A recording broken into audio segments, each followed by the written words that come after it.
3, 2, 1. Talk to me.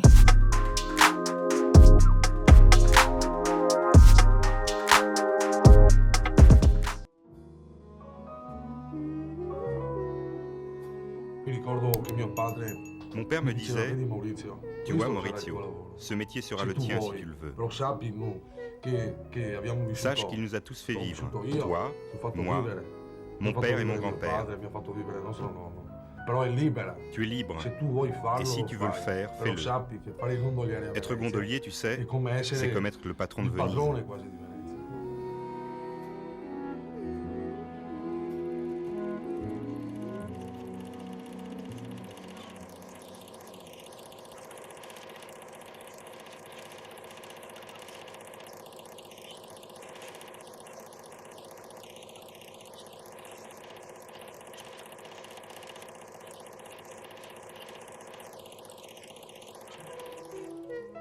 Ogni 20 giorni si andava in square con la gondola. Tous les 20 jours, on allait au Si chantier. tirava su questa gondola. On sortait E la mi gondole de ricordo l'eau. quando Et faceva je me souviens qu'au giugno, mois de juin, c'était un vrai plaisir d'aller fine là-bas. maggio, giugno, andare in cantiere con la gondola À cette époque, era anche un l'eau du divertimento, canal perché était io tellement andavo a belle qu'on nuotare pouvait nei s'y cantieri, baigner. vicino l'acqua era stupenda quegli anni lì.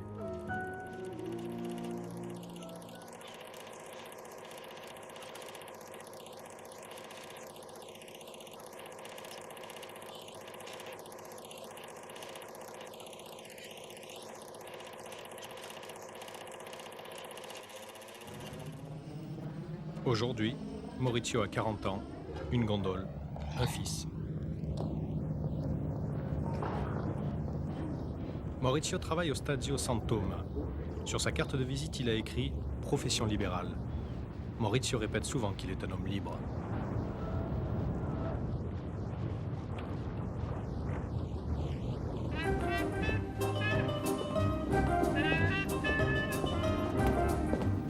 Antonio aussi est gondolier, mais lui, à 28 ans, il est chef. Chef du Stadio Bazzino Orsello, juste derrière la place Saint-Marc.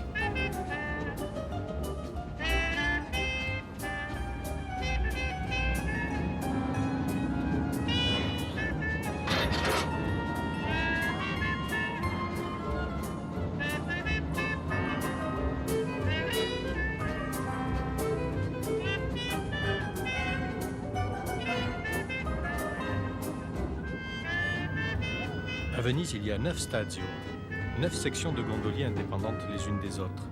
Avec ses 39 gondoles, le Stadio d'Antonio est depuis quelques années un des plus rentables de Venise. La réussite d'Antonio ne doit pas faire que des heureux. La concurrence entre nous est très forte car chaque stadio est pour ainsi dire une république indépendante. Il est évident que plus je travaille et moins les autres travaillent. Venise est un peu comme un gâteau, plus je me sers de tranches et moins il en reste pour les autres. C'est la concurrence, c'est pareil dans tous les métiers. Les Vénitiens n'aiment pas les gondoliers. Les gondoliers ignorent les Vénitiens. Ces deux communautés ont entamé leur divorce un beau jour d'été 1881. Ce jour-là, on entendit pour la première fois un bateau à moteur remonter le Grand Canal. Les gondoliers se souviennent de cette date comme d'une funeste trahison. Mais de leur côté, les Vénitiens n'ont jamais digéré l'alliance des gondoliers avec les seuls envahisseurs que Venise n'a jamais pu repousser, les touristes.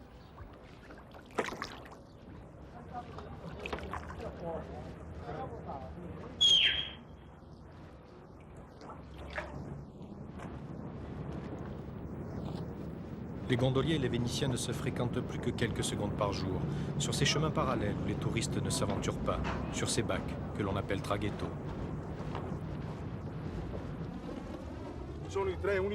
À Venise, 3 ponts seulement enjambent le Grand Canal. En revanche, il y a 2, 3, 4, 5, 6, 7 traghettos en activité. Le traghetto évite de faire de longs détours à pied et permet de passer confortablement d'une rive à l'autre. Pendant le traghetto, les Vénitiens restent debout, comme s'ils refusaient toute attitude complice avec les gondoliers.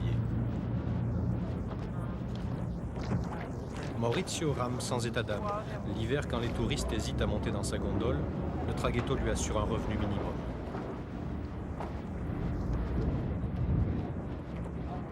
Les Vénitiens n'aiment guère les gondoliers, mais ils les respectent, comme des symboles forts et indispensables. Les gondoliers entretiennent une certaine image de Venise. Venise, sans les gondoliers, ce serait comme Paris sans la Tour Eiffel.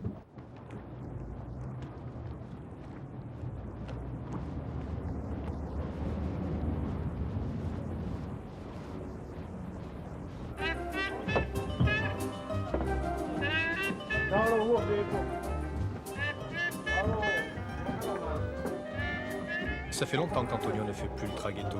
Il préfère compter les milliers de touristes qui convergent du monde entier jusque vers lui. Il y a quelques mois, Antonio a gagné en Espagne sa première exclusivité. Chaque tour de gondole vendu dans les agences de ce pays démarre désormais de son stadio.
Maurizio habite avec son père et son fils, Marco.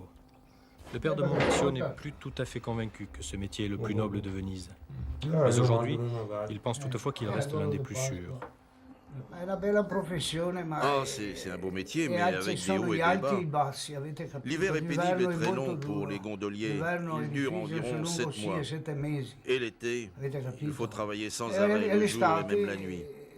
L'été, le gondolier, eh bien, il passe sa vie sur sa gondole. J'espère que Marco va poursuivre ses études, mais comme en Italie et dans le reste de l'Europe, il devient de plus en plus difficile de trouver du travail, Marco aura toujours la possibilité de devenir à son tour gondolier si c'est nécessaire.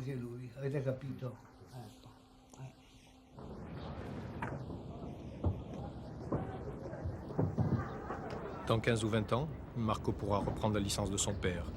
Cette même licence qu'on se transmet dans la famille depuis 150 ans. En attendant, il apprend le métier en respectant chacune de ses étapes. Et ça commence par la gavetta, autrement dit le sale boulot. C'est mon travail et j'aime bien le faire. De toute façon, je n'ai pas le choix. Et puis, ça ne se fait pas de partir avec une gondole sale.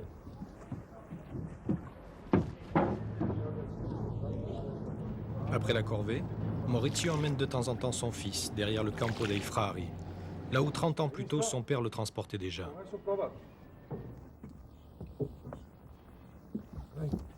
Il lui enseigne l'art de ramer et le langage des gondoliers.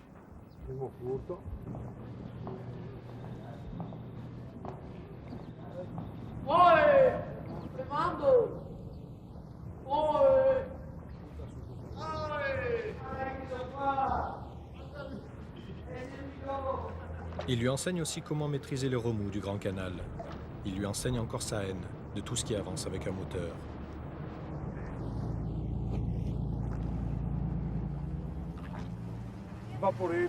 Le Vaporetto, la voilà la priorité.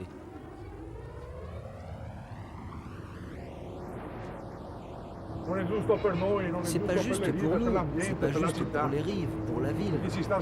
Tout est en train de s'émietter grâce à la technologie. Et pourtant, c'est le peuple qui construit l'histoire. Les palais restent, mais c'est toujours la main de l'homme qui pose la pierre pour construire. Et nous, qu'est-ce qu'on est, des hommes ou des bêtes?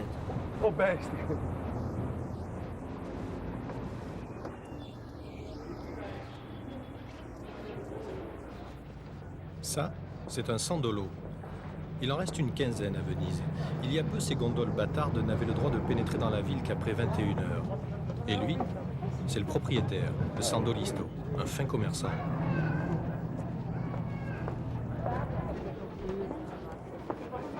Depuis qu'ils peuvent grignoter quelques miettes du gâteau, les Sandolistos se débrouillent. À Venise, certains prétendent que, même avec des bateaux carrés, les Sandolistos feraient des affaires. C'est une gondole ou un sandolo?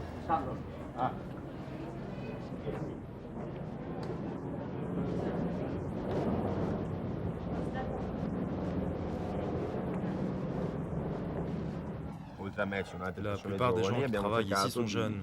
Nous avons cherché de nouvelles méthodes de travail. On ne se contente plus d'attendre le client qui passe par hasard. C'est à 60 ans qu'on voit comment un gondolier a mené sa carrière. C'est l'âge critique parce que dans ce métier, on a une retraite minime. Le gondolier que j'admire est celui qui a bien géré sa carrière et qui a su se garantir un avenir digne.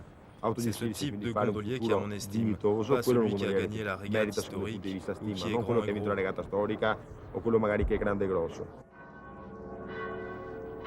Antonio gagne, parce qu'il est en avance sur les autres. Mais jamais il ne fera table rase d'une histoire vieille de 1000 ans. Alors quand ses amis ont de grands rendez-vous avec la vie, il rame lui-même. Car Antonio répète souvent que le divorce des gondoliers et des Vénitiens fut une triste erreur.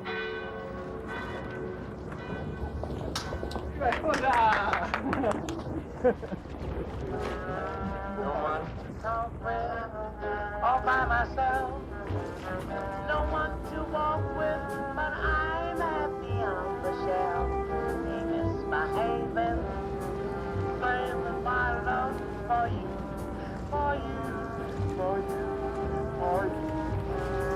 I know there's no one I love. I'm through with flirting, it's you that I'm thinking of. He misbehaving, saving my love for you.